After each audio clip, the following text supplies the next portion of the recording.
Since Lewis was drafted in the first round of the Ravens' first draft, they haven't lacked for leadership, and they have it many times over. But perhaps the strongest member of the Ravens organization isn't number 52 or Suggs or Haloti Ngata. That honor may just go to O.J. Brigance, the former Ravens special teams captain who hasn't played a down in the NFL since 2002, but has been in the Ravens front office for the past 9 years. By his mere presence at work every day, Brigance has shown strength and determination that has inspired the team around him. Hello, everyone. My name is O.J. Brigance, and I am a Raven. O.J. Brigance is the strongest man in the building, and it's a building of a lot of strong men. Basically, O.J. Brigance is the spirit of the Baltimore Ravens. He embodies everything that we are, his strength, his testament, his commitment, and he doesn't have to say a word, it's just his presence.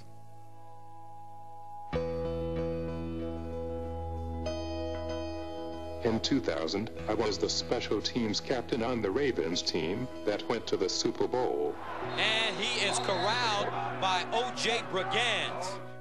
O.J. was our special team guru, basically. There's nothing like playing with O.J. Brigance, who runs down and sacrifices his body. Super Bowl 35 is just about set to go. I had the opportunity of a lifetime to play in Super Bowl 35. We lined up and kicked off.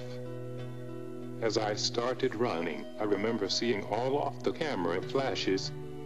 I beat the blocker assigned to block me and made the tackle on the 20-yard line. Comes near side and is tackled by O.J. Brigance.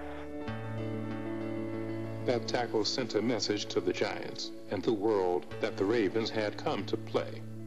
And the Ravens are the champions of the world. In 2007, I was diagnosed with amyotrophic lateral sclerosis, more commonly known as ALS. It was very shocking. It was very, as it would be for anyone with such a devastating diagnosis. It slowly took away the use of my extremities. First my arms, then my ability to walk, and eventually my ability to talk. Hello again, everyone, and welcome to Ravens Report. I'm O.J. Brigance. Someone asked me one day, O.J., how you doing? Are you making it? And I'm like, no, I'm no more than making it. I'm living it out to the best of my ability. They told us someone living with ALS will probably live anywhere from 3 to 5 years. 5 years would be the longest. Well, we're in our 5th year, and we're going past our 5th year. What makes me get up 3 hours early to come into the office is the simple fact that God has blessed me to live another day. So I better get my hind parts moving. My title now is Senior Advisor to Player Engagement. Ready for this championship run? All righty now. Yes. He does so many different things, whether he gives you advice on how to play football, or for me, he helped me apply to get my MBA and get into school. All right, brother. Love you as always. It's the personal emails that he gives me, where he just hit you up random just to check on you to see how you're doing. You know, that stuff means the world to me. When you have somebody like that in your life, man, it helps you to be a better person, better leader. You know, so O.J. is like, he's that big brother to me, man. Get in here, O.J. O.J. has been speaking to the team since '08, and he was still able to walk and talk at that time. Don't be satisfied, don't celebrate too much. We got some more to do. Yes, sir. Yes, sir. And since then, we've had him speak to the team through his equipment. He looks at the screen, and he can click the letters he wants to click and form the words and then form his message. Okay, O.J., you got something for us? Man, you did something very significant today. It is only beginning. Get ready for something great. He's the same spirit. He has the same heart.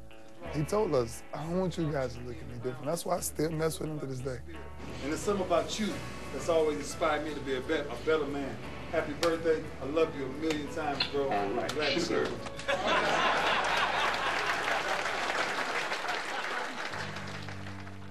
When you think of a struggle, you think of O.J. And you can't come up with any excuse for not to come to work and try to be the best you can be. There's days where you don't feel like practicing. There's days where your body doesn't feel good.